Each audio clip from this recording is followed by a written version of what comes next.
Good morning, everyone. Welcome.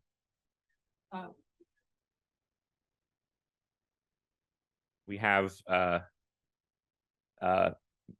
think, close to 100 viewers online and many in person. So I think we should begin today's proceedings. So the contemporary opera written on skin by George Benjamin and Martin Crimp has an illuminated manuscript as its protagonist. Or rather, in its 2018 Opera Philadelphia production, it had a series of glowing light boxes that represent a parchment book illuminated by a prodigious but naive artisan, the boy, under the oversight of an imperious and cruel patron, the protector. The images and texts within it, which are implied but which we cannot see, betray the misdeeds of both characters and ultimately lead to their demise. The unstated reference, of course, is to the most famous juvenile illuminators, the Limburg brothers. For their patron, the equally domineering Duke of Berry, we know that they created not just the Très Richeur, but also a fake book, really an adorned block of wood to delight their patron. In both the opera and in this fake book, the contents are inaccessible to us. It's the material appearance of the book that conveys power.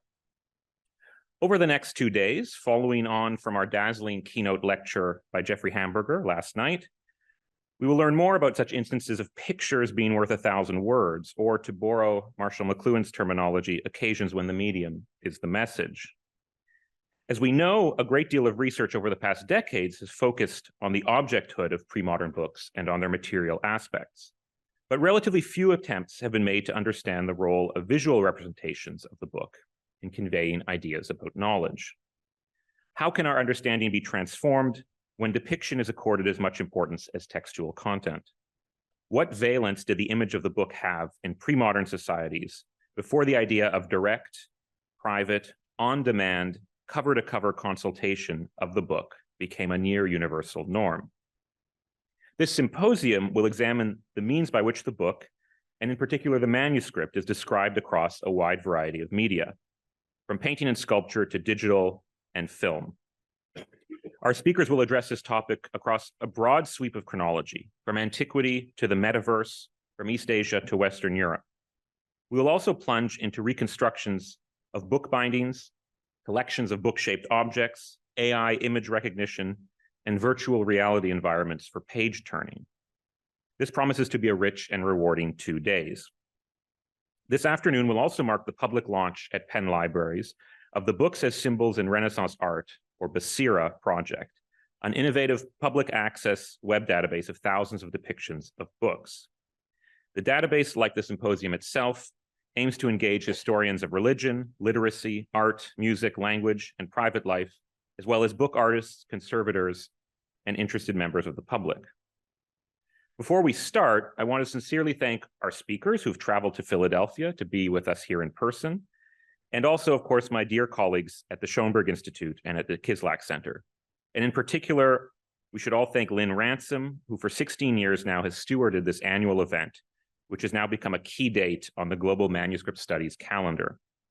And I also want to thank our audience members online and in person. I should also mention that today is a special day in the life of the Schoenberg Institute for Manuscript Studies. Not only will we be celebrating the launch of a new digital platform, as well as a new issue of our journal Manuscript Studies, but we're also celebrating the 10th anniversary of the Institute's founding. At the conclusion of today's proceedings, I invite all of you who are present in person to join us on the adjacent Moelis Terrace at 5:30 for a celebratory reception where we will be honoring our co-founder, Barbara Bristol Schoenberg. And with that, I'd like to turn things over to my dear colleague, Amy Hutchins, manuscript cataloging librarian at the Schoenberg Institute and the Kislak Center, who will be chairing the first session. Amy.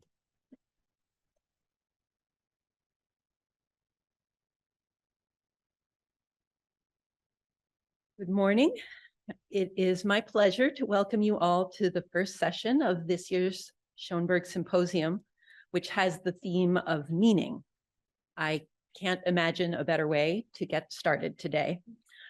I'm Amy Hutchins. As Nick said, I am the manuscripts cataloging librarian for the Schoenberg Institute for Manuscript Studies, and I'm also the review editor for Manuscript Studies, the journal of the Schoenberg Institute.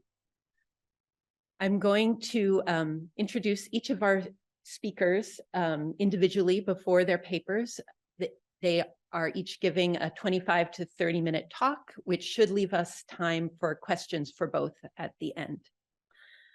So first, I want to welcome Sonja Drimmer back to the Schoenberg Symposium. She is Associate Professor of Medieval Art and Architecture at the University of Massachusetts Amherst. Sonja describes her research as largely concerned with pre-modern notions of authorship and authority, media theory, book history, reproduction, and the aesthetics and material culture of politics. And speaking in my role as review editor, these focuses were part of what made her a great reviewer of Elaine Traharne's Perceptions of Medieval Manuscripts, the phenomenal book, in this spring's issue of Manuscript Studies. In 2019, her dedication to teaching was recognized with the Medieval Academy of America's Cara Award for Excellence in Teaching, and also with a College Outstanding Teaching Award from UMass Amherst. She is the author of The Art of Illumination, Illuminators and the Making of English Literature, 1403 to 1476, which was published in 2018 by our own University of Pennsylvania Press and was awarded high commendation for exemplary scholarship by the historians of British art.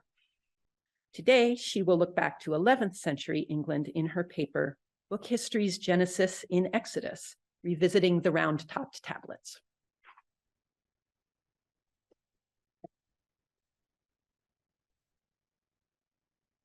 Thank you. Now, will I have the ability to advance my own slides? And if so, am I using the mouse or the show me which button to use?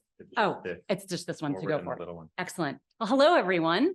Thank you for that kind introduction. And I just want to echo Jeffrey's comments from last night to say how delightful it is to be in person in a room with so many friends and what I hope will be new friends. And I will also say by preface that when I was readying for this symposium, I was reading hungrily through all of the abstracts that people sent in. And I was really pleasantly surprised to see that so many of the papers that we're going to hear are about topics that I touch on glancingly in my own talk today. So I'm looking forward to the conversations that we're going to have. An enunciation by Jos van Cleve is a fitting object for our symposium, the image of the book, which coincides with the public launch of the Basira project. Fitting because the scene inventories a number of bibliographic media, from the chemise-bound codex resting upon the Virgin's prie-dieu, to the scrolls floating beside the bodies of Abraham and Melchizedek on the altarpiece behind, and tacked on the teenage Mary's bedroom wall, the poster child of the Old Testament himself, Moses. I realized we were all very weird about the idols that we had when we were teenagers, and I won't tell you who I put on my bedroom wall, but I think we can agree that Mary's choice was interesting. This image, too, represents another bibliographic object, the stone tablets of the law inscribed with the 10 Commandments.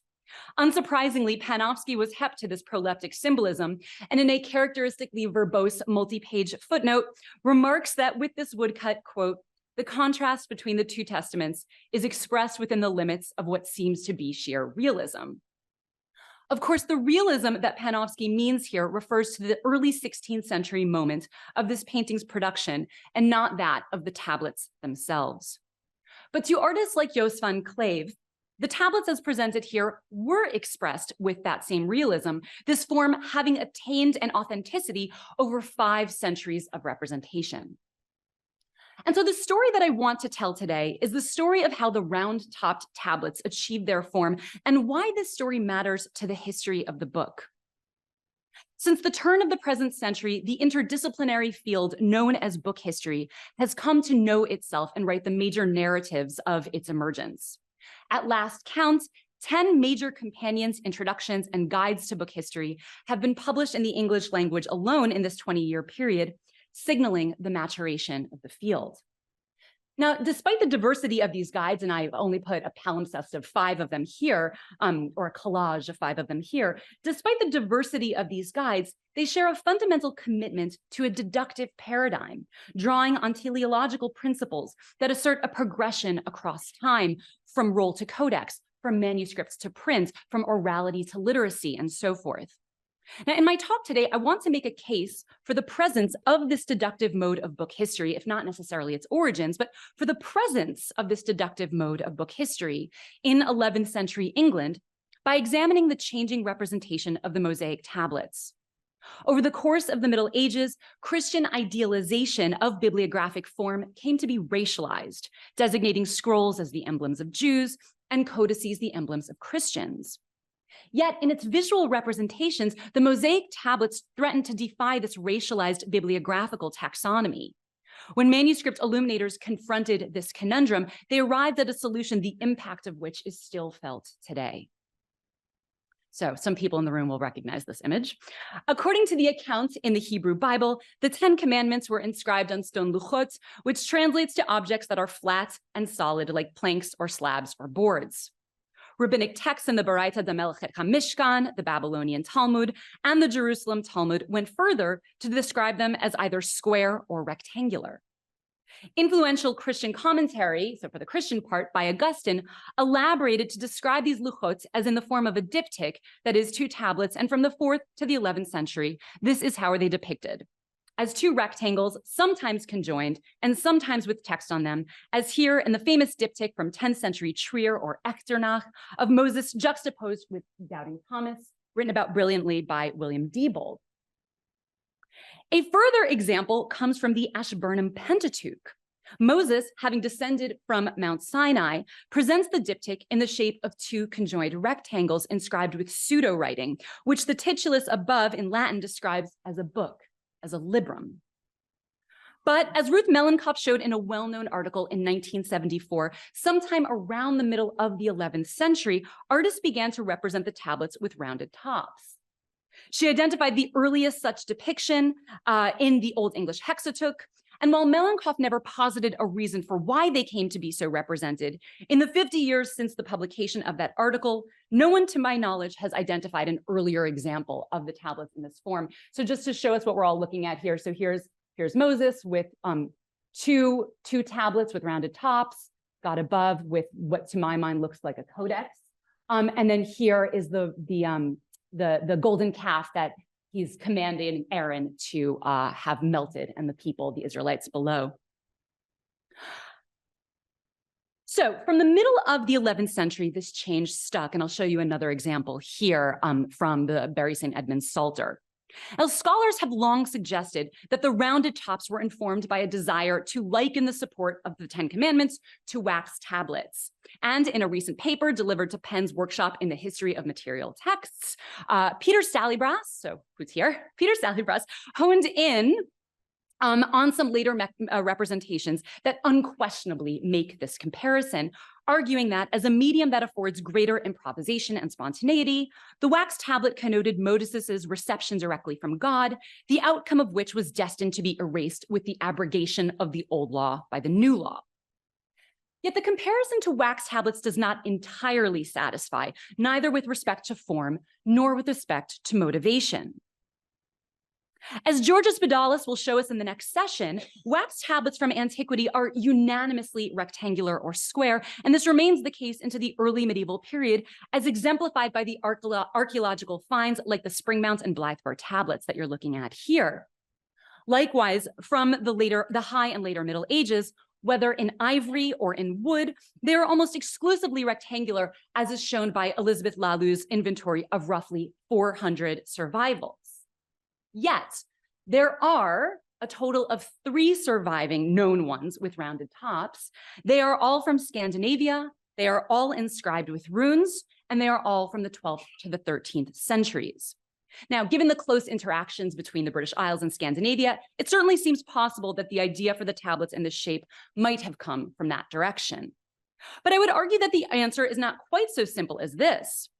Examples of the rounded tops on slabs that are resolutely not wax tablets are prolific from the 11th, 12th, 13th, 14th, 15th, and 16th centuries, all the way down to our own time, with the single most important representation of the Ten Commandments of all. I feel like you can't give a talk about these without showing Charlton Heston. Has anyone watched this movie recently? It's not good. It's just not. Indeed, for audiences in the later Middle Ages, the rounded tops would not have been visual shorthand for wax tablets, which again were by this period universally in the rectangular form. And here is where Basira can be incredibly useful if we include wax tablets in it, without definitive numbers because of spotty survivals, but with sufficient data from these images, we can begin to detect patterns, at least rough patterns, as to when and where representing the Decalogue on wax tablets was more common.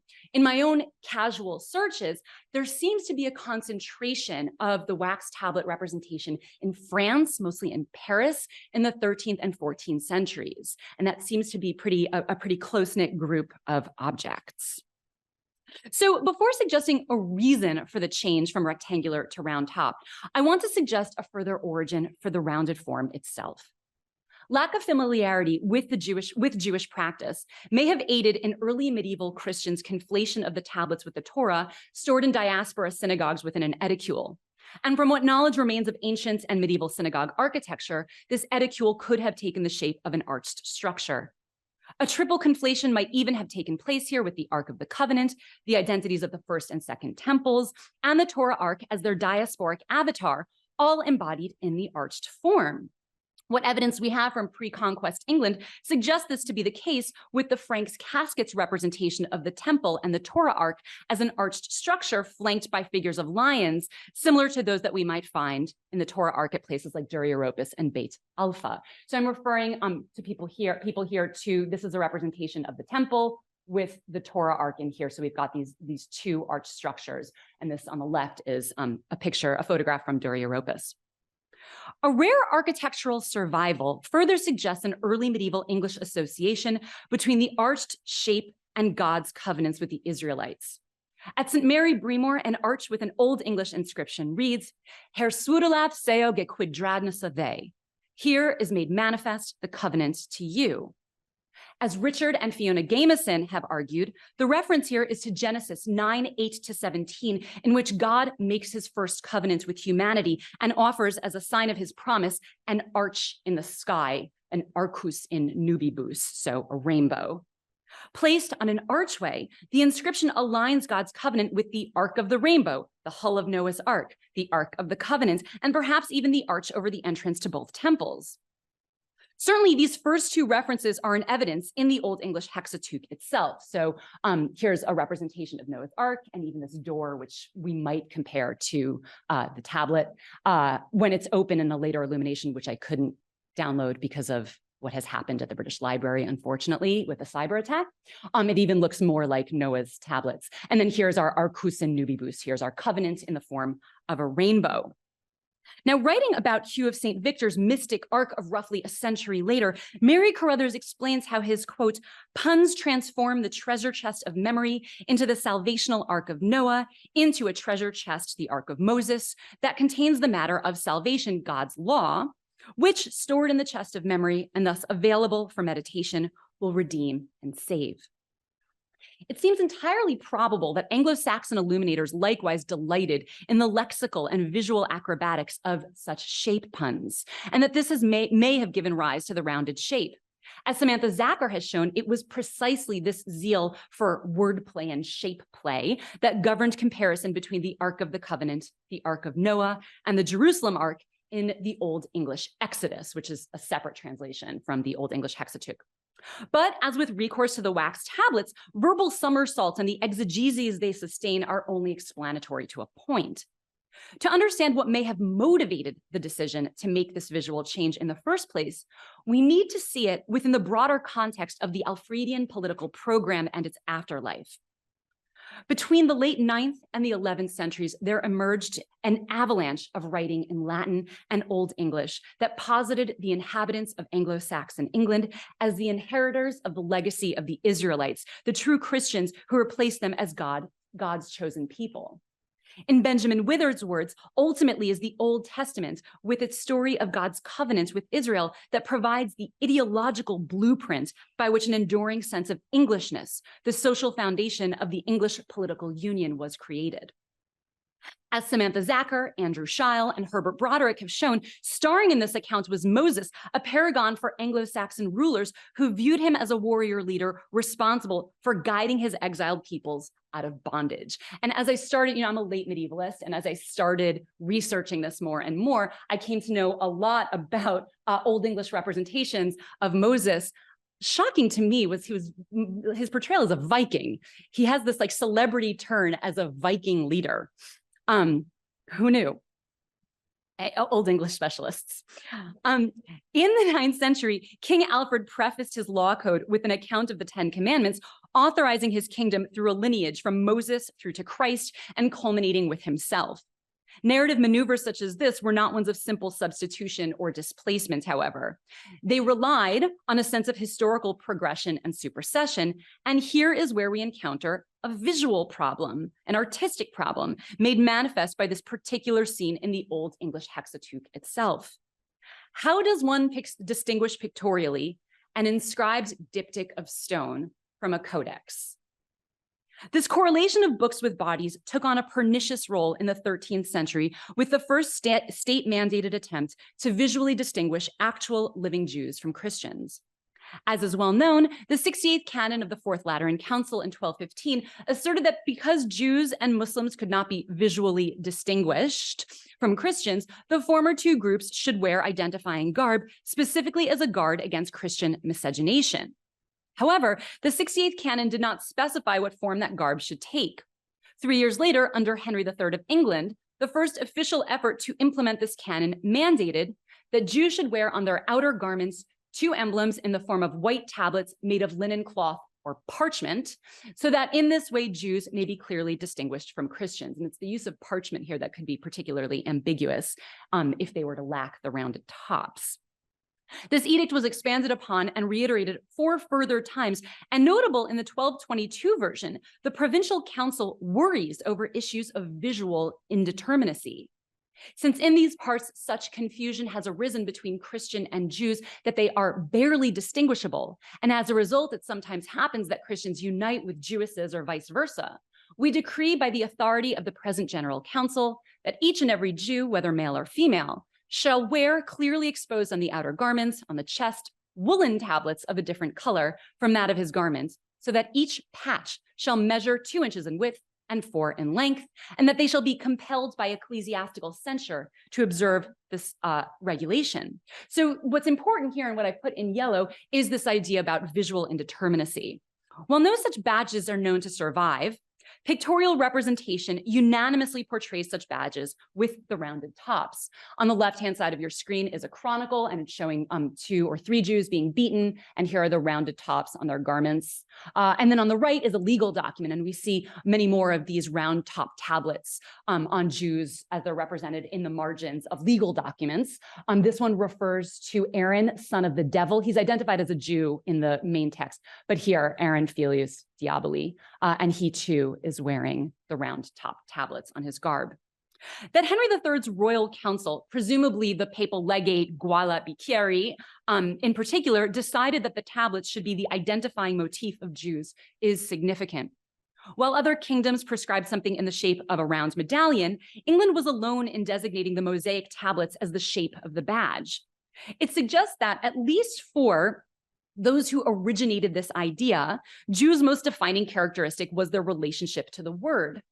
Of course, extending back to Paul, Christian scholars and theologians ascribed to Jews a literalism that blinded them to the spiritual truth of Christ, the divine word made flesh. In the Pauline formulation, very well known, the stony tablets of the old law are overwritten with Christ's new law on the fleshly tablets of the heart. Living letters of the law, and Jeremy Cohen's formulation, Jews were valuable to Christians as both witnesses to the state of religious observance at the time of Christ and to their own abjection, living in the state of dispersal and suffering precipitated by their refusal to accept the new law. Jews' faulty relationship to the word took on a philological meaning in early Christianity when, for example, Origen wrote that learned Jews, quote, hid from the knowledge of the people as many of the passages which contained any scandal against the elders, rulers, and judges as they could, some of which have been preserved in uncanonical writings. As glossed by Anthony Grafton and Megan Williams, that is to say, divergences between the Greek text of the church and versions used by Jews can be explained as the result of Jews' deliberate corruption of their scriptures. So here we can see how the identitarian impulses of philology are not exclusively the preserve of the 19th century and 19th century nationalism, but stretch back even further to late antiquity when early Christians were writing their own selves as distinct from Jews through philology. Over that time, that narrative came to embrace not only texts, but the material on which those texts were inscribed, that is, books. That England was a site where an early version of this myth crystallized pictorially suggests how committed the early English were to hitching burgeoning notions of race to teleological stories of technology, the technology in this case, the book. Imposing the tablet-shaped badge on this population was one way of insisting that Jews were indeed the bearers of obsolescence, those who, in Augustine's words, stayed put in useless antiquity. The Talmud trials of the 13th century in Paris are but one instantiation of the drive to blot out evidence of Jews' movement through time via destruction of their own codices. And we'll hear more about book destruction from Lucy Sandler tomorrow. So Ruha Benjamin has made the important argument, albeit in a different context, that it is important to look again at what is hidden by an idealistic vision of technology. How is technology already raced? Now, this argument is not limited to modernity. So if we believe in the capacity of images to theorize avant la lettre, and as an art historian, I do, then we might consider, as I will argue we should, that the standard operating procedures of deductive book history that continues to be repeated today had an early manifestation in this change to the iconography of the Ten Commandments. A persistent myth in the history of the book is that between antiquity and the Middle Ages, the roll gave way to the codex. And this is exemplified in this much discussed illumination from the Bible Moralisée, where we see prophets with the old law, and that's how they're captioned, and then apostles with the new law and their codices. Almost as common, the triumph of the codex is frequently expressed in narratives that correlate Christianity's advent and spread with the codex's dissemination. But the cliche is not a documentary account of the progress of the book through time, and we need to think more expansively of what a codex is. If it is something that is bound and has hinges and two sides, then, well, some of the objects that we'll see in another talk in the next session will show much earlier codices. So, to the contrary, this cliche distills in word a notion popularized in art that identified Christians as figures of the present with codices in their hands and Jews as living relics of the past holding scrolls. In a frequently cited passage from the 13th century Rationale Divinorum Officiorum, William Durandus spells out the correlation between book technology and Christian teleology. The patriarchs and prophets are painted with scrolls as if to denote this imperfect knowledge. But since the apostles were instructed perfectly by Christ, they can be shown with books by which is suitably depicted their perfect knowledge. Now, later in this same work, in a much less well-known passage, Durandus draws a comparison between the ages of the world, so periodization, and the seasons, claiming that while the time between Adam and Moses represents winter in which darkness reigns, the second age from Moses to the Nativity is like spring, when there's some light but still much darkness. The third age from the Nativity to the Ascension is like summer when lightness reigns. And the fourth age from the Ascension to Judgment is like autumn, which has some darkness, but still much light. So a 15th century manuscript with a French translation of this work includes a miniature above this passage, which takes some liberties. While the text specifies that the first age was a time of idolatry when men called stone their god, and so here we see, here we see men kneeling before idols or stone gods. The text only specifies that the second age, men were taught by prophets and the law. Nowhere does this text specify the form that the law should take. Instead, Jews are represented kneeling before an enormous closed or furled scroll. Its proportions presumably have been enlarged to equalize it with the image of the mercy seat in the register to the left, but they have the effect of rendering the scroll ridiculous, making a mockery of those who submit to this gargantuan totem. Admittedly, for anyone who has watched in horror as a prepubescent boy attempts to do Chagbah, raising the Torah in services, that's a very niche joke. The dimensions of this supposed Torah are actually not far off. Look at the fear in this young boy's eyes. If he drops it, 40 days of fasting for everyone. True story. So the true inaccuracy here is in the kind of scroll it portrays, not in the shape of a Torah, but in the shape of a legal or financial document. Now, significant about the first passage I cited is Durandus's opposition between the Rotulus and the Liber. Instead of us specifying that the apostles hold codices, so codices, he presumes a unanimity between the book and the form of the codex that modern book historians have continued to reify. And so he refers to, again, he calls it Liber, and I haven't included that in parentheses, I'm sorry. Such reification is not only enshrined in the structure of companions and introductions to the field, whether through the images on their covers. So out of all of the 10 companions and introductions to book history that I've been collecting or looking at, only one portrays a scroll on the front. All 9 portray codices. So they are organized around the printed codex, and they also inform an untenable logic, whereby the same scholar can state that the history of the book encompasses all forms for recording information from the first known cuneiform slab containing financial records. And then shortly thereafter, that same scholar will say, but by about 300 CE, the codex became the dominant form of the book throughout the Mediterranean world. But any reckoning of the bibliographical vestiges of Europe examined expansively to include all forms of recording information would have to concede that the codex was not, numerically speaking, the dominant form in this period, particularly if we think about what survives from before then.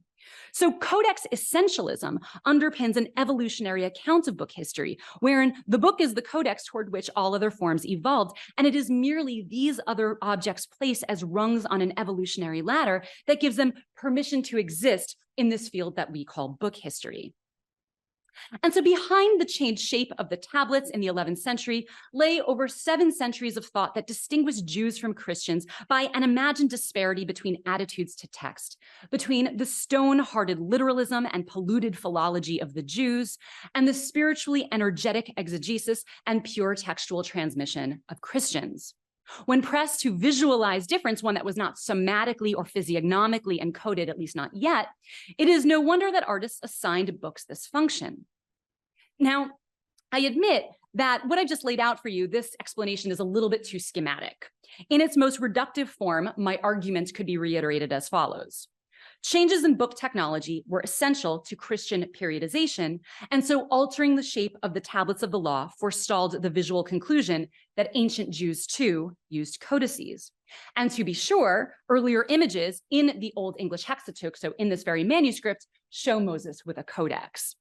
But I would argue that whether or not this formula was the ultimate source for the change to the shape of the tablets, the shape attained a longevity and a near universality in pictorial art because it rested on what became an entrenched logic, the intertwinement of bibliographical and religious supersessionism, yoking race to bibliographical technology. All of which brings us back to Jos van Cleve. Painting in the 16th century, he, like other artists, put to himself the task of inserting the single leaf print into this media ecology, arranged on a Christological timeline and arrayed within the pregnant or the almost pregnant space where the historical hinge between the Old and the New Testaments was set, Old and New Covenants was set. In the hands of this skilled painter, the print flaunts the casual imperfections of its hand-tinted form, light washes of unmodulated yellow, red, and blue, barely making it to the black contour lines, leaving visible the bare paper beneath and advertising the slapdash nature of this scrappy medium in between. A tear in the upper right corner, so just up here, intimates further the frailty of the single leaf print support. The stone tablets and the single leaf print are a fitting pair. The ill fit of these forms within the history of the book remains an irritant to book history even today, when the image of the book remains the codex. And it's to Exodus where we can track the genesis of this story. Thank you very much.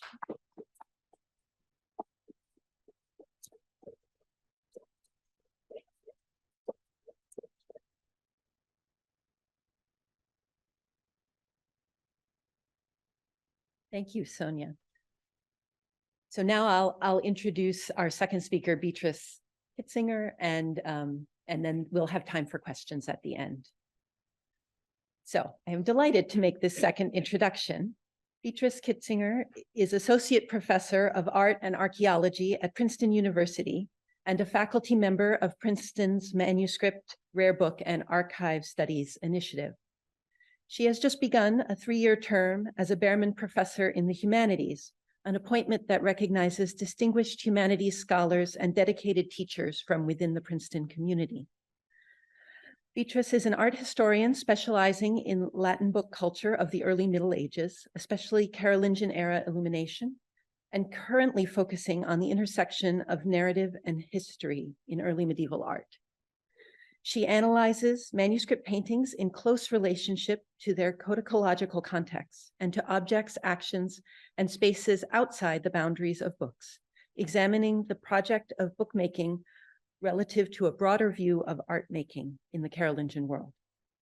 2019 saw the publication both of her monograph, The Cross, the Gospels, and the Work of Art in the Carolingian Age from Cambridge University Press, and a collection co-edited with Joshua O'Driscoll titled After the Carolingians, Redefining Manuscript Illumination in the 10th and 11th Centuries from de Gruyter's Sense, Matter, and Medium series. Beatrice's paper today is titled Under Construction, Making and Metaphor in Medieval Images of Book Production.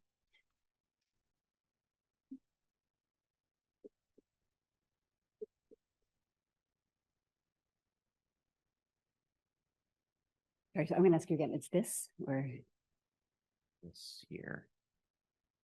Here we go. Okay, that one to go. thank you. Thank you. That was a very kind introduction. And it really, I'll say it again. It is great to see you all, and it is wonderful to be here. So when I received the very kind invitation from Nick to participate in our delightful symposium, I sent back an email to basically the effect of, well, I've got a little reading of Bamberg Staatsbibliothek Patristic Manuscript 5 that I think would fit right in, but really you have to tell me as the abstracts come if everybody, their sister, their uncle, and their cousin are going to discuss this image, the so-called Bamberger Schreiberbild, the writer's image. Because, you know, if there's a pile up, I can stay at home and give you Carolingian instead. And Nick assured me that it did not, in fact, look like we will be discussing this image all weekend, which I hope is still true. But I want it in play. So here we have it. Nobody knows better than this assembled company what a famous image this is. You open any survey of medieval book illumination or manuscript studies and you will find it, perhaps reproduced whole, or perhaps dismantled, such that the roundels depicting the monks of St. Michael's appear as literal windows onto the atomized phases of book production that we know must almost always have been accomplished in any given project, such that medieval books manifest the way they do. So they must always have been accomplished, but not everybody shows them in such atomized detail. So, in a weekend full of new ideas about how to approach the topic, the image of the book, why do we need to see it again? We know it. Good. Let's look at something else. So I will look at something else in the second half of this paper, something indeed I hope that very few of you have ever seen. But at the outset of our discussions on the representation of books, I would like to begin with the overly familiar and attempt to make it gently strange. This image cannot be taken for granted. In many respects, it is frankly astounding, not least for the fact that it exists in the first place as such a detailed portrait of craft work. even more overtly than prevalent images of the evangelists that collapse the identity of the gospel writers and the identity of contemporary scribes that we saw last night. The Bamberger Schreiberbild reminds us that the making of books is a constituent part of their meaning, and that medieval artists sometimes represented them precisely as such. And the effect of doing this is the issue that I'd like the Bamberg case to raise for us this early in the symposium. So first, some basic orientation. The Bamberg bookmaking image now opens a collection of the writings of St. Ambrose, beginning with his moral treatise De Officiis, written in the late 380s. And this treatise sets out the responsibilities of a clerical life. The collection continues with other tracts on moral guidance, including Ambrose's sermons on Solomon, Gideon, the first apology for King David, and the dignity of priests. Between a De Officiis and the sermon on Solomon, an inserted bifolio in the same hand as the rest of the text presents Henry IV's Constitutio Pacis of 1085, which regulates feuds. So that the bookmaking image is regularly treated in scholarship as something entirely separate from the rest of the manuscript may reflect its own inherent interest.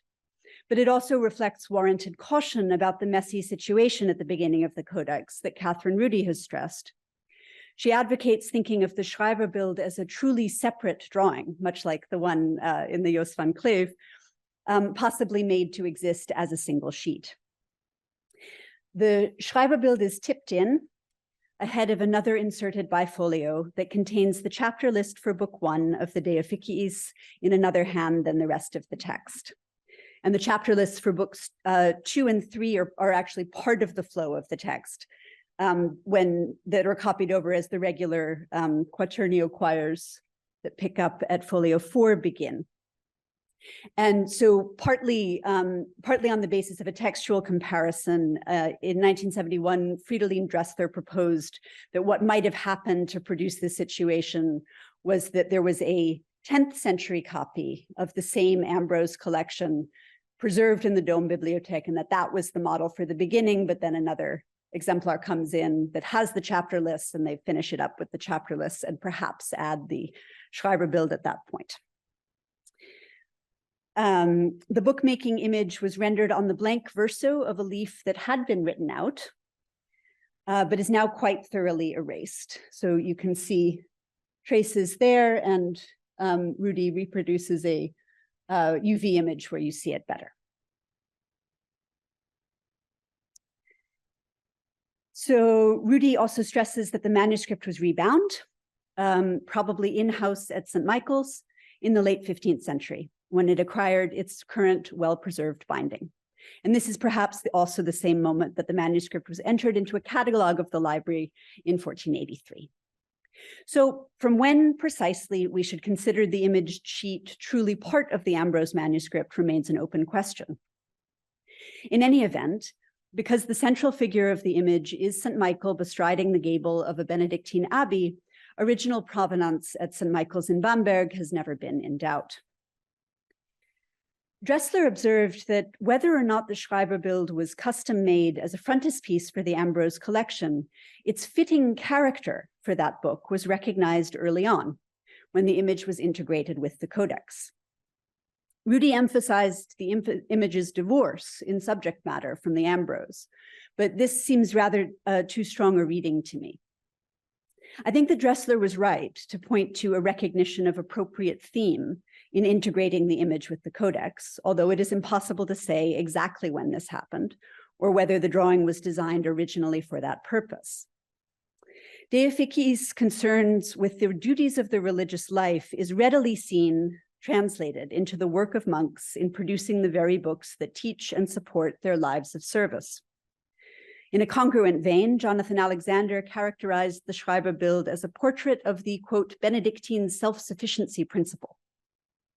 This reading holds, and I would also highlight that Monica Müller and Heidi Gerhardt have given us new terms in which to understand with even greater specificity and heft the conjunction of language around manual labor, artistic craft, and spiritual work in the 12th century discourse, and this especially around Theophilus and Rupert of Deutz. Müller specifically invoked the Bamberg image in the Zwischen Kunsthandwerk und Kunst collection on Theophilus in 2013, and she pointed out that to include this image at the beginning of Ambrose's treatise is to elevate the making of books to the level of spiritual value advocated in the verbal arguments made by the theologian about what constitutes virtuous action. Thomas O'Donnell has forthcoming work on the prevalence of craft metaphors in the characterizations of monastic community life, and this will deepen and broaden this intellectual context for the Bamberg image still further. Now, the modest twist on the rhetoric of this image that I would like to offer concerns a different trope from prayer and work, ora et labora, and that is the work surpassing the materials, materiam superabat opus. Gerhardt lays out how intimately connected 12th century thinking around monastic labor, ethics, and spiritual value was with discourses around wealth and poverty in religious life. For the format of a large focal figure and the evocation of a community around him, Dressler compared the St. Michael's image to the Pauline Epistles frontispiece with provenance in the Bamberg Cathedral Library. And assuredly, examples of roundel busts in manuscript illumination abound in the period and well before. And certainly the Laurentiana Augustine that Professor Hamburger shared last night should be part of this.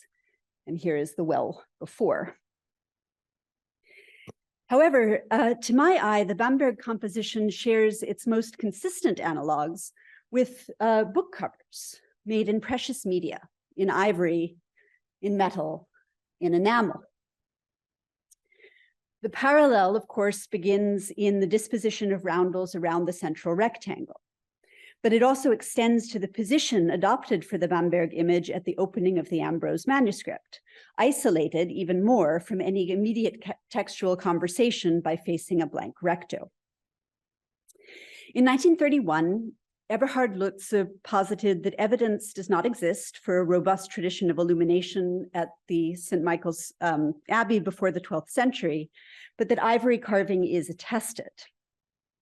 He used a comparison of the St. Michael with the carvings ascribed to the Abbey to date the Schreiberbild early in the 12th century, which Dressler and Zuccalli-Redlifson then overturned. But I would like to recall Lutze's reference to the treasury arts as another context in which to see the Ambrose frontispiece. If we take the formal rhyme seriously, the humble materials, limited palette, and emphasis on process in the Bamberg miniature come to read as a transmutation of medium and a displacement of value, from exterior show to interior content, book cover to book, ivory or silver or enamel to ink. Like the happy confluence of Ambrose's attention to virtuous religious life and the Schreiberbild's focus on a community of craft, the pair of image and textual contents in the manuscript also works particularly well with an eye to this idea of transmuted artistic value. In the De Officiis, Ambrose affirms several times that readers should prize worthy contents over elaborate verbal style or intricately constructed argument. Perhaps even more pertinently, the examples Ambrose discusses are rich in scriptural quotations and injunctions that substitute spiritual for material wealth and devalue precious matter. Just give you a moment to absorb those. Elsewhere in the collection then too, Ambrose turns to craft metaphors to explain processes of spiritual work. So this is from the Apology for David, where the image of washing the soul clean becomes this incredible comparison to purple dye. Where's Thomas? Yeah. So with an example like this in mind, the visual parsing of bookcraft at the outset of the collection sets a premise for reading and understanding in monastic terms, as much as it represents an equation of theological and manual work that also happens to produce the precondition for reading itself. That is, a well-made book. So this premise of valuing the well-made book and conjoining it with a discourse of knowledge or understanding. This is a premise we could track and test through any number of centuries, any number of genres, any number of variations in form. We could take it to the Dioscurides and the transposition of natural observation into authoritative book-based description and representation. We could take it to civil law and the refashioning of established civil conventions in new historical contexts. We could take it to the Psalms and moments when the representation of books in the making speaks to histories of translation and transmission, or to the perpetual importance of language, scripture, and poetic construction that is inherent to the genre itself, which Athanasius characterized as recomposed every time an individual speaks the venerable words of the Psalms. This is a wonderful example from the Stuttgart Psalter, where we have various forms of books on one page, but I draw your attention particularly to the detail down here where the hand of God actually writes in a codex, actually, on the altar. And of course, we could take it to the liturgy, reinstantiated, often reconfigured to meet the local needs of new centers. Need it be said, we can take it to the Gospels, where so many visual programs argue that the most authoritative texts of all are remade again and again to be particular books for particular communities. And of course, we can go back to the 12th century cultures of teaching, where the value ascribed to texts is often linked directly to their roles in instructing pupils and brokering relationships between the parties who teach and the parties who learn. I'm back to this detail because Jean Loubier reported in 1908 that he actually could read the word discipulus in this book, which I think is now impossible, but that report exists. Now, much to my surprise, when I began teaching out of Princeton's special collections, in the Kotzen Children's Collection of the University Library, Princeton holds a 12th century copy of the extremely popular doctrinal dialogue Elucidarium, written by Honorius Augustinensis around 1100, and then in good circulation through monastic libraries in the decades to follow. There's a reception study by Dagmar Gottschall that really locates this quite specifically as a monastic text, but she didn't seem to know the Princeton copy. This is the book that I was hoping to surprise you with, although I know at least some of you have seen it before because I showed it to you, or Will Knoll did, or Eric White did. We're quite excited about this and on something of a mission to introduce the manuscript around, because the frontispiece image, which is so badly abraded that it seems to actually have originally served as a cover image, or, as seems rather more likely, to have long gone without a cloth or a leather or a parchment protection that was originally meant to encase the book. So from this group especially, I'd very much welcome any comparanda that you might have for potentially related binding scenarios. Whatever the original configuration was meant to be, here the image begins a regular choir. The manuscript contains the Elucidarium, written by at least two hands who change at a choir break in the middle of book one, and it finishes with an Ordo text written in a hand variously dated to the 12th and 13th century. Earlier sets of sewing holes precede the current binding, which Don Skemmer ascribed also to Germany and dated 15th or 16th century. So last year, Will and Eric invited a multispectral imaging team to photograph the abraded first folio. Just a quick briefing on the method.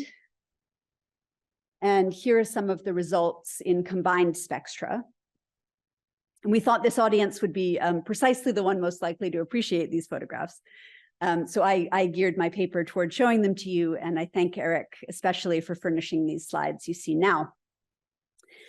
This single spectrum image is the most communicative, I think, and it permits a much more secure orientation of the Honorius frontispiece relative to other images of bookmaking, teaching, and learning than the composition has had to date, although there remain several open questions, and I look forward to hearing your ideas. In the upper register, a capped student sits before his likewise capped magister inside a towered building. He energetically poses an early topic of the doctrinal dialogue that's rendered on a speech scroll, which, thanks to the imaging, we now can read here. It is said that no one knows what God is. Now, this is an interesting choice of quote, partly because it's a high stakes theme, of course, but also because it's not the very beginning, right? So the dialogue begins here. Here's the first question. Here's the first answer. And we pick up with the discipulus here. So it's the second question. So it's written by somebody who really knew the text, right? And chose from a little way into the dialogue, not just automatically the first line that would have cued the contents within, right? There's actually an engagement with the meat of the text. The teacher points to an open book, presumably to render his reply, but this precise text is still not legible.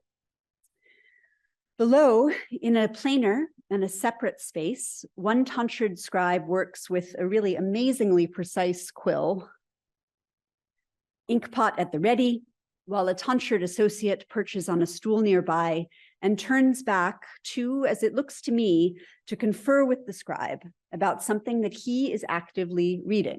So you see the pointing finger there. So it seems possible that he is dictating, the look over his shoulder confirming the connection between the working men and the identification of this text that will be as an authoritative copy of this text, rather than as a new work. If this is so, and I do want to know what you think, then the composition stands as an even weightier precursor to the renowned but otherwise rather isolated image of a double register composition with learned conversation above and clerical dictation with open book below, that's preserved in the famous image of Blanche of Castile and King Louis in the Morgan fragment of the Bible Moralisée. So I think the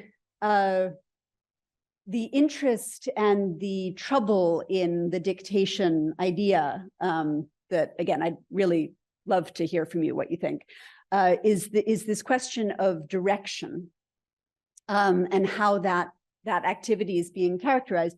So we have plenty of images of dictation. We saw a few last night as well.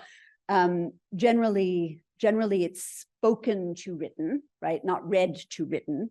And generally, people are in a much more logical configuration to each other. So the turn back, from what I'm seeing so far, we have models for it, but it's generally a turn back to listen, not a turn back to report, right?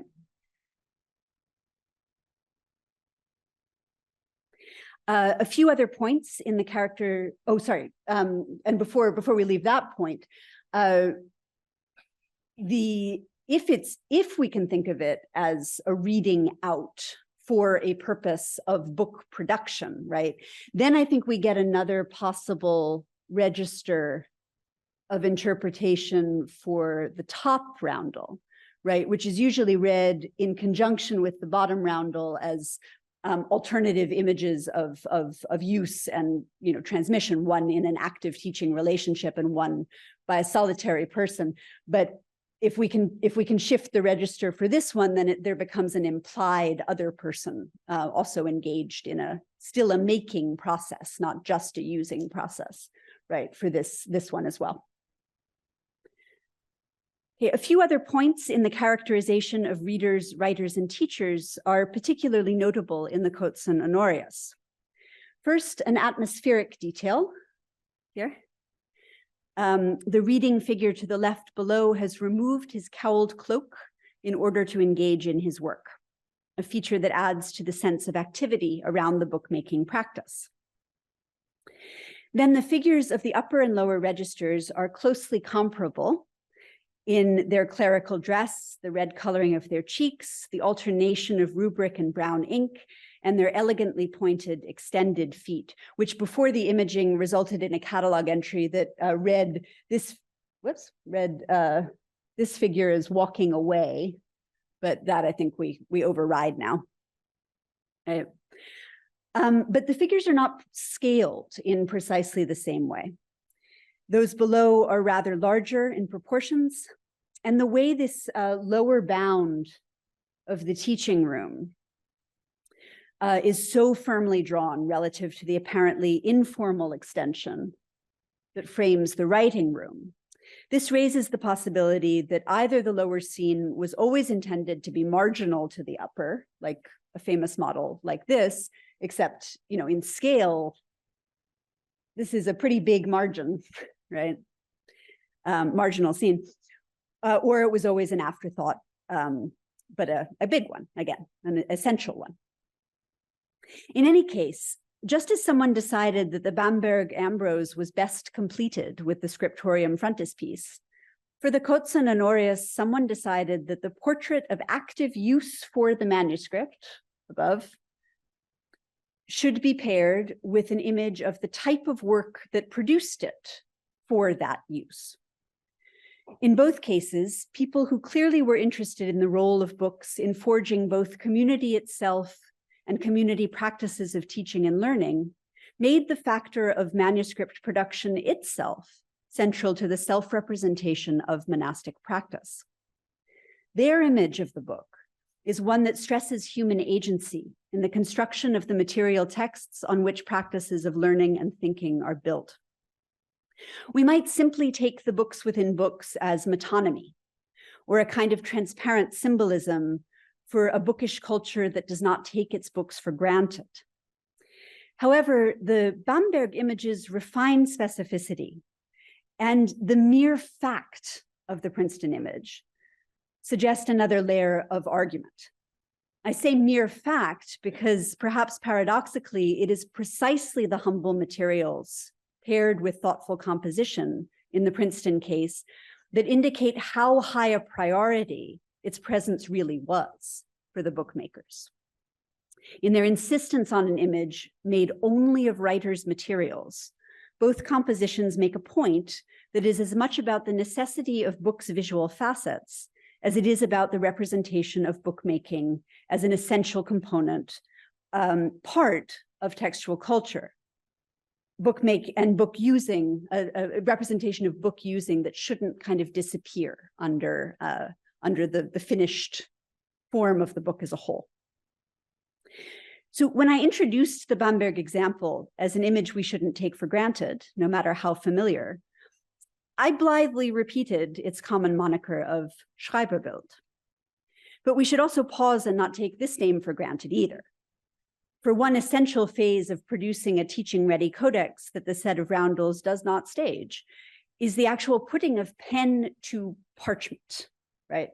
We have a wax tablet moment, but we do not have a parchment moment.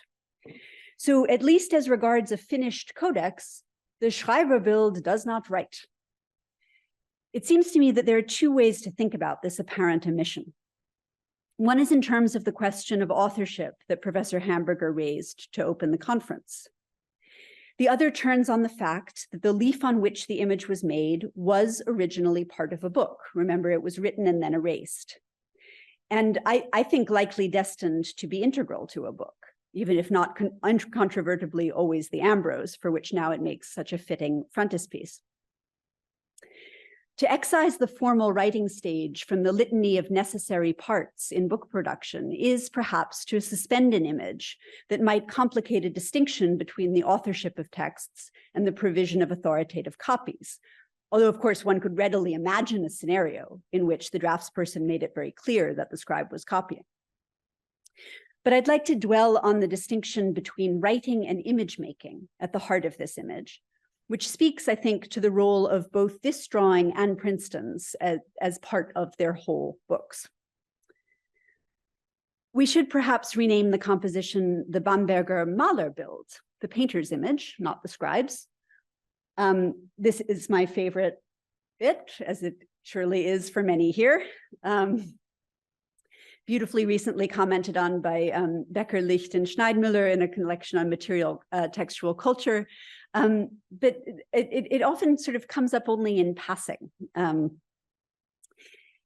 Fully absorbed in his task, the monk beneath Michael's left foot constructs with his brush the representation of the abbey in which his brothers stand, leaving to them the praise of their patron, while, like Harold with his purple crayon, he establishes the reality of painted parchment in which they all, in actual fact, right, not in representation, in actual fact in which they exist, the space in which they exist. One of the extraordinary things about this composition is the way changes of tool and materials become visible, as the draftsperson took darker ink and a harder pen for the main lines of faces, hands, wings, garments, yielding these for brush and wash in the modeling. The fine work of bookmaking is on full display, and it belongs most overtly to the painter cum draftsman, not to the scribe. In this, the Bamberg image becomes a piece of true apparatus to its book. It signals that the book itself is not to be taken for granted, as it had to be produced in order to exist as a good help to the community. It's the work of images in both these cases to communicate that idea explicitly. It might remain too implicit otherwise, even in the most carefully written and beautifully presented script. So the transmutation of value that holds between precious materials and everyday scribal tools in Bamberg, as I suggested with the cover analogy, this transmutation also holds between the verbal and the visual. And in Bamberg, the visual has actually literally overridden the verbal as a move of higher priority for the employment of this particular piece of parchment. And the rhetoric of transmutation goes like this. Without such an image, the fact of texts themselves as the products of craft might go unspoken. Such images as these make a transitive argument that the processual construction of a text and then the processual materialization of a text, these have value of their own that is also to be taught and also seen. Thank you.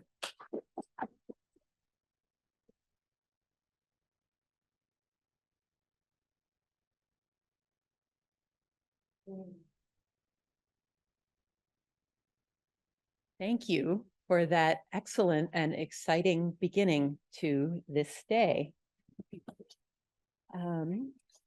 So our speakers are up front now. They have their own microphones. For people asking questions, please wait for a microphone to come to you so that all of the people who are joining us online will hear both sides of the conversation. And there's been a question ready to go here for some time in the middle with Professor Hamburger.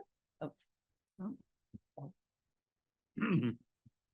For Sonja Drimmer, thank you very much for this complicated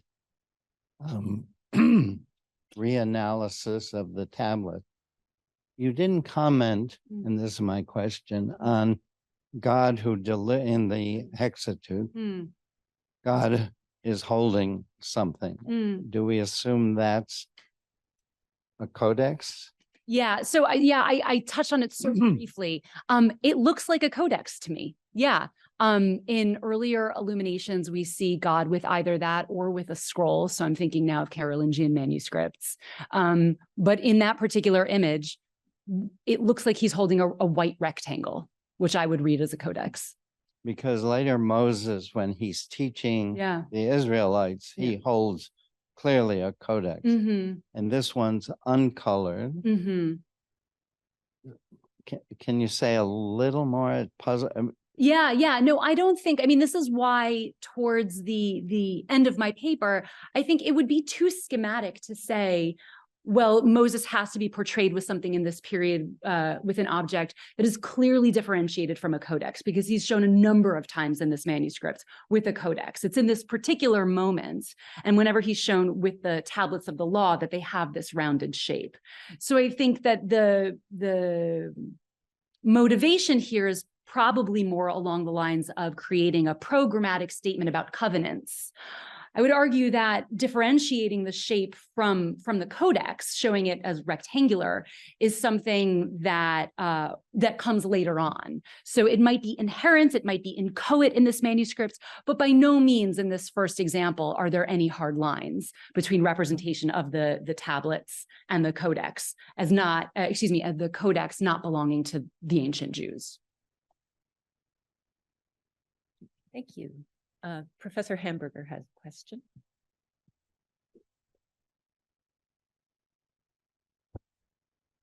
First of all, excuse me, thank you for two wonderful and very suggestive papers.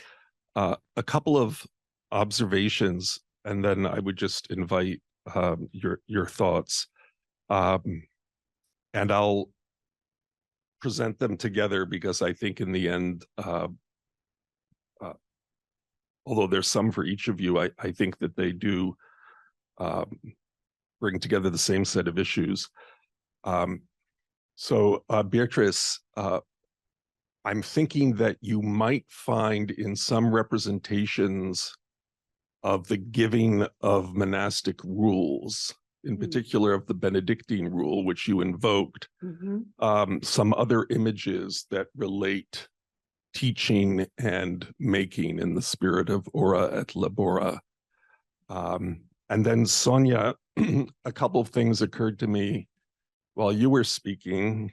One is that there's an historian, a Roman historian at the University of Virginia. I think her name is Elizabeth Meyer. Yeah, the Roman tablets of the law. Yeah. Okay. Yeah. So she published. For those who don't know it, she published a wonderful book in which she argued that one motivation for creating the Codex at a very early date might have been the desire to appropriate the authority of the law, and tablets were very often used to record legal transactions for the new law.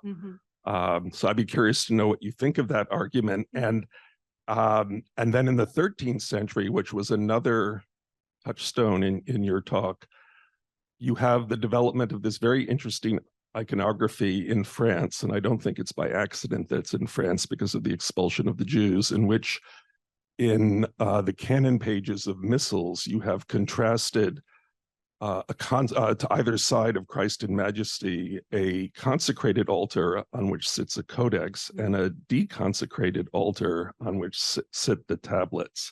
Now, how do these things possibly come together? There are some codices that I think stage the transition from tablet to codex in these very charged ideological terms.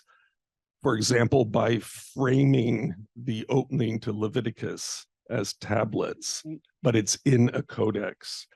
Or I can think, for example, the Admont Bible, its representation of Moses receiving the tablets carries a similar kind of argument. So there too, I think, in a way, it brings Beatrice's argument about making in the codex itself together with the argument that you're making, Sonja, about this stage transition from tablets to codex.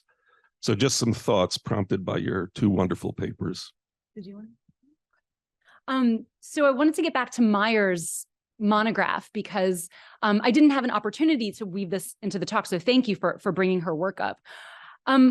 There's an interesting conversation that we could be having about the changed meaning of wax tablets themselves over time, right? So you alluded to the fact that, or you mentioned that her argument about wax tablets being used for legal documents. And that's because in antiquity, if I remember her argument correctly, it's a form of infosec, information security, because if anyone here has used a wax tablet, or at least obviously a modern one, it's really easy to see when you've erased something. It's not easy to see what you've erased, but it shows that it's been erased.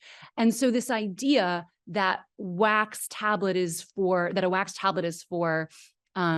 erasable or impermanent inscription is not one that would have necessarily obtained in antiquity, at least not according to Meyer's argument. And so we might think about in all of these moments, well, how do wax tablets make meaning differently? When do they become to be seen as merely preparatory? I think one thing that's worth examining is actually the dimensions of these wax tablets. The ones that are rounded, which seem to me, they have very, very small survival rate, and they show up as in your image. Hildegard, I think, is just modeled on Moses. She's got the flames. Like, I think that's what those tablets are referring to. I'm not sure those are even meant to be seen as preparatory tablets. I think they're taking on a more ceremonial or something different, even in this image. Yeah. We have a couple of questions from the chat online. I know we have more in the room, but maybe we'll just have Lynn give us a couple of questions from the chat. First of all, there's a lot of activity in the chat, and mostly a lot of I mean, hopefully about our papers. it's all very good. It's all very laudatory praise for the papers. So I just wanted to share that. The first question, Aisha Nyogi is asking, and it says, apologies if it's obvious, but I'm also curious too. What puts this into a children's book collection?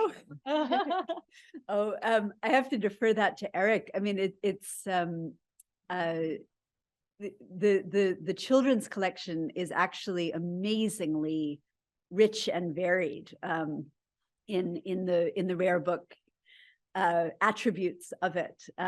So I frankly don't know the story. I'm not sure we have it precisely recorded. I will check with Eric and can maybe figure out some way of letting you know. But I found it actually quite moving that Kotzen recognized that particular image as in some way part of a greater project of thinking about how we sort of work with books or learn with books at various stages through life. So. Can I ask a quick follow-up because I've got the microphone? It's not a didactic text, is it? No. Okay. Well, no, didactic it is. Yes. It's but for students or something. Students, yeah, and I mean, Okay. novices and relatively. I mean, Yeah. it goes pretty deep. I mean, it's not a primer. It's Very interesting. Yeah.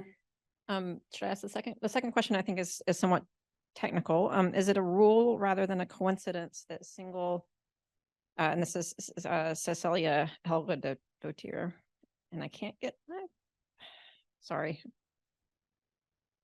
I think the question is, I can't get my computer to scroll down. A single spectrum imaging, what is that a rule or a coincidence that shows the most information? Oh, I mean, Yeah. I'll defer. I mean, if anyone else in the room wants to take that, I don't know if Dot's here. Do you want to take it? Yeah. So I think that that's because the drawing was in pencil or some kind of, so it wasn't ink. So it becomes more clear on the under IR as opposed to ink that will disappear under IR. So that's you see more details because it's that spectrum that responds the best. Thank you.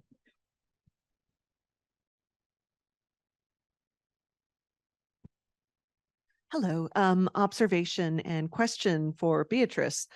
When you showed the Kotzen manuscript sitting on a support, it looked like the actual sewing supports on the manuscript itself had been cut. So that gives me the sense that it probably was in some sort of more permanent binding at some point. You've probably already observed that, but they just looked very frayed. And as though something used to be there, but has long since perished.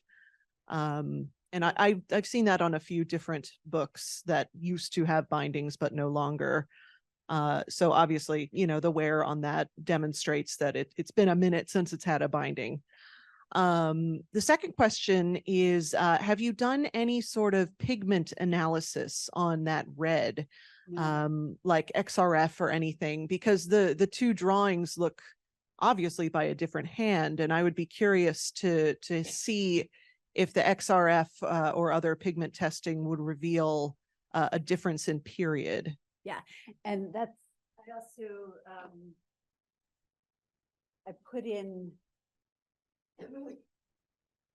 I put in a shot to ensure we had some of the initial, I mean, most of them are patterns. There are a couple of other little faces like this, because I think that would also be really interesting to sort of coordinate across and see about phases. But no, that's, I mean, I hope that might be the next phase, but that hasn't happened yet.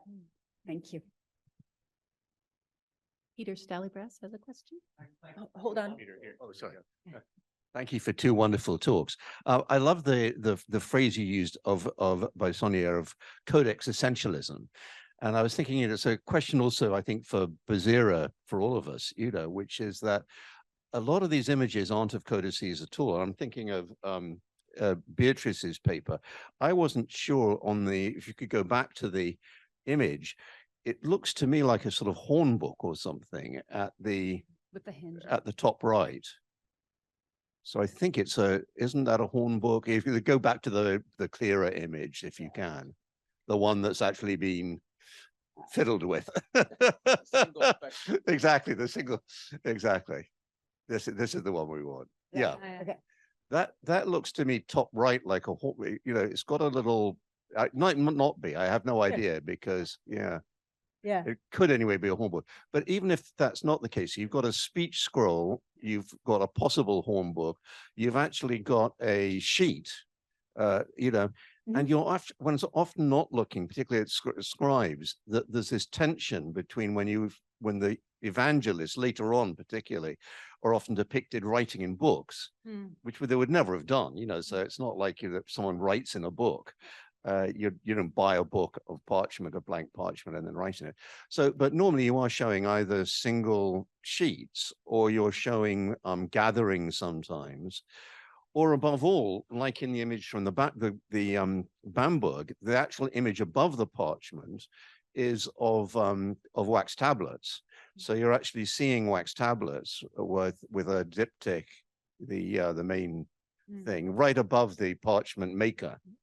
So that's actually, he's writing with a stylus there on wax tablets. So you've got actually a huge range of different materializations which aren't codices at all. And I'm thinking what I liked about that phrase, codex essentialism, is that, I mean, this has nothing to do with our period or anything to the first record that I know of is from 1908, where they quantified how many sheets of printed paper we used for making books. And the answer in 1908 in England was 14%. So only 14% of printed sheets are being used for books. All the rest are being used for advertisements, for labels, for newspapers, whatever. And if you come back to the Middle Ages, I mean, Richard and Mary Rouse way long ago argued that wax tablets are far more important for a long history of actual literacy than either parchment or paper. And if you go back earlier, if you're reaching back into the Roman period and so on. And just one last thing about the wax, how Roman laws were kept.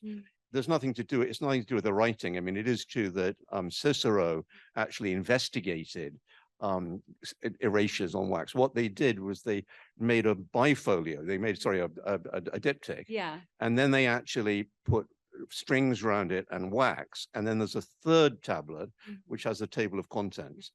And you can only open it in a courtroom. So that's how they kept it secure. So it's got nothing to do with the writing. But I mean, if I remember Meyer's argument correctly, she does talk about the fact that you can, with that table of contents, you can see where things have been scratched out. But maybe I'm misremembering. The table of contents. Yeah, absolutely. The table of contents are insecure, but the table of contents are open. Yeah. But what you've done with the diptych is to actually put a string, they've got a groove in it, and you actually wrap the string around it, and then you seal it. Yeah. And so they can only be opened in a court of law. And so that's the security system. So that there's nothing, it's not about the wax, the security. Can I say a quick word back? I think, let's see. Yeah, I mean, I think one of the really interesting things about these, and these probably aren't the only images we could pull to have a conversation about how a single text moves through multiple forms within a single image or within closely paired images, right? And I think that's a real crux of interest, the idea that the text exists. The text had to be constructed, right? And then what form you meet it in becomes an actual point of interest. In how finished a form do you meet it? In how oral a form do you meet it? And why do we need the between stages as well as the kind of more fixed stages? Yeah, no, and I was thinking, I guess we'll kind of keep an eye out all weekend for the nubs at the top, because there certainly are many instances that we tend to read as codices that have that little thing. So yes, exactly. And this one, I mean, again, this is still pretty blurry, but I think we've got 2 columns. So whether that speaks more for a horn book or more for a double page, we might.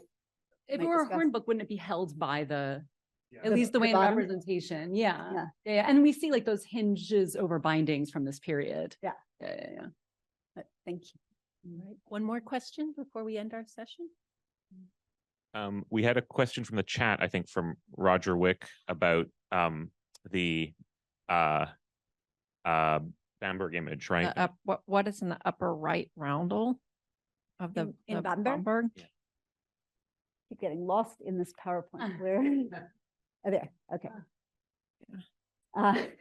Yeah, I mean, this is much discussed. I've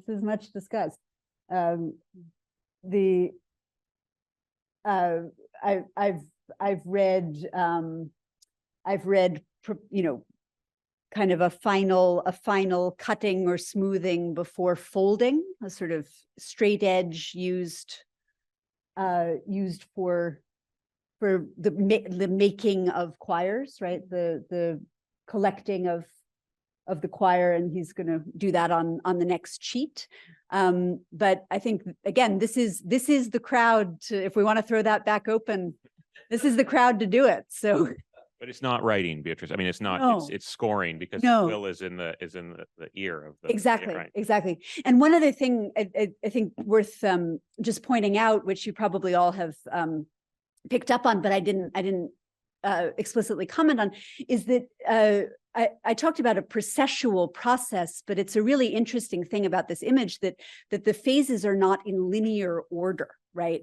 You have to kind of crisscross and move around. And the way I've been thinking about that is that it allows for a kind of separate consideration of each phase on its own, and a new composition of a whole, right? Rather than, again, I think you could kind of too easily fall into let's just go around the square, and then you might miss something. But this way, it's a little bit of a puzzle. Like you have to actively work and engage and do some of that kind of constructive work that we know is so much a part of teaching and learning and thinking and reading, right? That the text itself is then going to support. Yeah. So we need to close this session now. There is a coffee break where you are very much encouraged to continue these conversations, and the next session will begin at 11:45. Please thank our speakers. Thank you.